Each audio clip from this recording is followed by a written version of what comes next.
আজকে বানাবো ডালের বড়ি আলু দিয়ে নিরামিষ তরকারি। এই পুরোনো দিনের রান্নাগুলো কোথায় যেন হারিয়ে গেছে, তাই ভাবলাম আজকে এই রেসিপিটা তোমাদের সঙ্গে শেয়ার করি। গুড মর্নিং বন্ধুরা, welcome back to the channel. আশা করি সব ভালো আছে, সুস্থ আছে। এখন বাজে ঘড়িতে 10:30।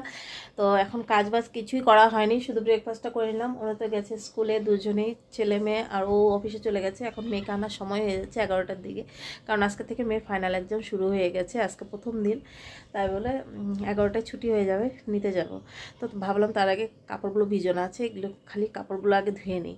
একটু কাজ তাড়াতাড়ি না করলে হয় না, কারণ মোবাইলে একটুখানি কাজ থাকে, যেহেতু এডিটিংটা করলাম তাই একটু লেট হয়ে গেল।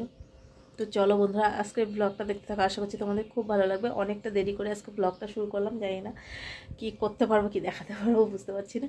তো চলো স্টার্ট করা যাক। আজকে অনেকক্ষণ পড়াশোনাকে মেয়েকে স্কুল থেকে নিয়ে এসে তারপর যতটুকু কাজ ছিল কমপ্লিট করে নিয়ে এখন রান্নাবাড়ি করছি। আজকে যেহেতু স্যাটারডে নিরামিষ, তাই নিরামিষ রান্নাই করবো। তো এখানে দেখো এই যে লাউ ডোগা বেগুন আলু দিয়ে ওই দিন এতটা খেয়ে ভালো লাগছিল, মানে চচ্চড়িটা ওই দিন বানিয়েছিলাম এই চচ্চড়িটা।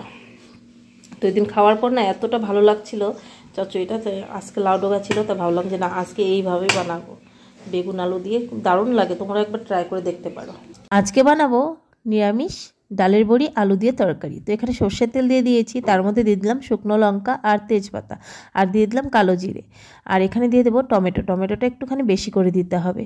তো এখানে দেখো টমেটোটা দেওয়ার পর দিয়ে দিলাম কাঁচা লঙ্কা। এগুলোকে একটুখানি ভাজা ভাজা করবো। আর এখানে ডালের বড়িগুলো কিন্তু আমি আগে একটুখানি তেলের মধ্যে ভেজে নিয়েছি।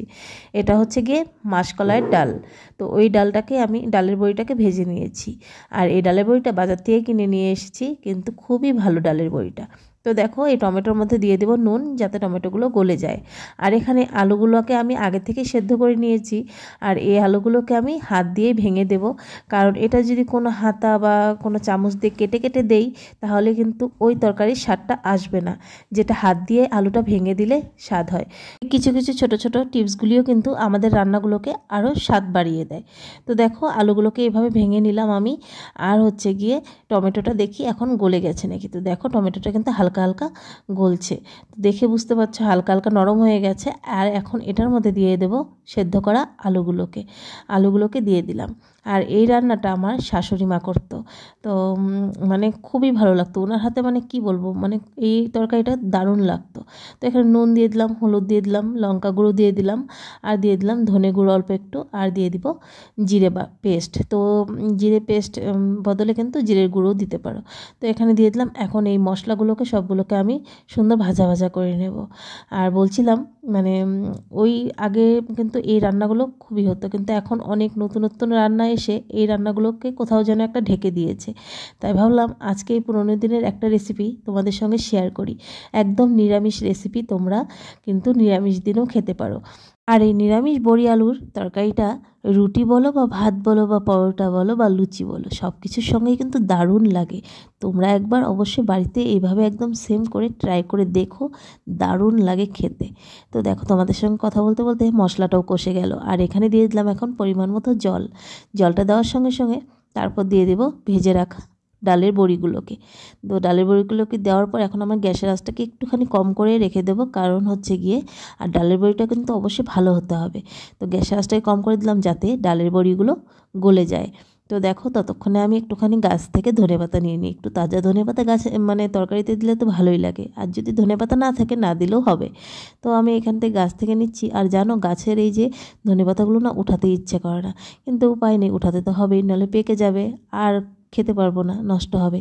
তো দেখো ধনেপাতাগুলোকে একটুখানি কুচি করে দিয়ে দিলাম তরকারির মধ্যে। আর তরকারিটা দেখো পুরো ঘন হয়ে এসছে, মাখা মাখা হয়ে এসছে। বেশি মাখা মাখা করবো না, তাহলে একদম টেনে নেবে। তো আমি যেরকম করেছি, কারণ সেদ্ধ করে আলু দেওয়া তো আরও টেনে তখন কিন্তু বেশি শুকিয়ে যাবে। তো দেখো আমি এইভাবে ঘনত্বটা করেছি, ঠান্ডা হওয়ার পর দেখে বুঝতেই পারছো। আর দেখো আলু বড়ির তরকারিটা কতটা ইয়ামি হয়েছে, তোমাদের নিশ্চয়ই দেখে মনে হচ্ছে ভালো হয়েছে। তোমরা অবশ্যই একবার কিন্তু বাড়িতে ট্রাই করে দেখতে পারো। আর বাড়ির সবাইকে নিরামিষ দিনে এই রেসিপিটা একবার বানিয়ে খাওয়াবে, তাহলে বলবে সবাই কেমন হয়েছে খেতে, সত্যি খুবই ভালো হয়। তো চলো একবার রাত্রে দেখা হচ্ছে। একদম রাত্রে চলে এলাম, সারাদিন আর কোনো ব্লগ করিনি। তোমরা দেখে নিশ্চয়ই বুঝতে পারছো যে এখন আবার কিসের জন্য চিকেন। আসলে হচ্ছে গিয়ে কালকে আছে বসন্ত উৎসব, মেয়ের প্রোগ্রাম, ওইখানে যেতে হবে, তাই আজকে আজকে যদি রান্না না করে রাখি আর কালকে আমার সময় হবে না সকালবেলা, কারণ মেয়েকে রেডিও করতে হবে, একা হাতে সব কিছু করতে হবে। তাই ভাবলাম চিকেনটা ওকে বলেছিলাম যে চিকেনটা এনে রেখো আর রান্না করে রেখে দেবো। তাই আর কি চিকেনটা বসিয়ে দিয়েছি। এখন বাজে রাত্রি 8:30 9টার মতো বাজে। তো চিকেনটা এখনও কষছে আর টকবক টকবক করে ফুটছে। একটুখানি চিকেনের লাল লাল ঝোল করে রেখে দেবো, কালকে যেহেতু সানডেতে আবার একটুখানি স্পেশাল কিছু না হলে কিন্তু ভালো লাগে না। তাই ভাবলাম যে রেখে দিই, আবার ছেলেও তো যাবে না, ছেলে ঘরেই থাকবে। তাই আর কি যে চিকেনের ঝোল আমার একদম পুরো রেডি, আর দেখতে কেমন হয়েছে অবশ্যই বলো। আর এখানে আমার রুটিও কিন্তু বানানো দেখা হয়ে গেছে। এখন বাজে রাত্রি 11টা আর করছি এডিটিং, কারণ কালকে দেখি ভিডিওটা যদি না দিতে পারি তাহলে ভালো লাগে না। তাই ভাবছি যে এডিটিংটা যদি কমপ্লিট করে রাখতে পারি তাহলে আমারই ভালো হবে। আর হচ্ছে কালকে কারণ সারাটা দিনই ব্যস্ত থাকবো। সকালে বসন্ত উৎসব, মানে সকালে তো ঘরের কাজ করবো, তারপর বসন্ত উৎসব। কালকে তো বউ ভালো সানডে, ও একটুখানি হেল্প করে দিতে পারবে আমাকে। তো বসন্ত উৎসব তারপর আবার ভেবেছি, কারণ ওই দিন ভিডিওতে দেখলে, ওই দিনের ভিডিওতে যে আমার দিদি এসেছিলো, তো মানে দিদির শাশুড়ি আর কি মারা গেছে, তার জন্য আর কি কালকে মৎস্যমুখী ওটা ইনভাইট করতে এসেছিলো। এখন দিদি জামাইবাবু দুজনে এসেছিলো, না গেলেও খারাপ দেখা যায়। তাই ভাবছি যদি সময় পাই, যদি 3টের মধ্যে হয়ে যায় তবু গিয়ে দেখাটা করে আসবো আর কি। ওটাই ভেবেছি আর কি, জানি না কি হয় না হয়, তো দেখতেই পারবে।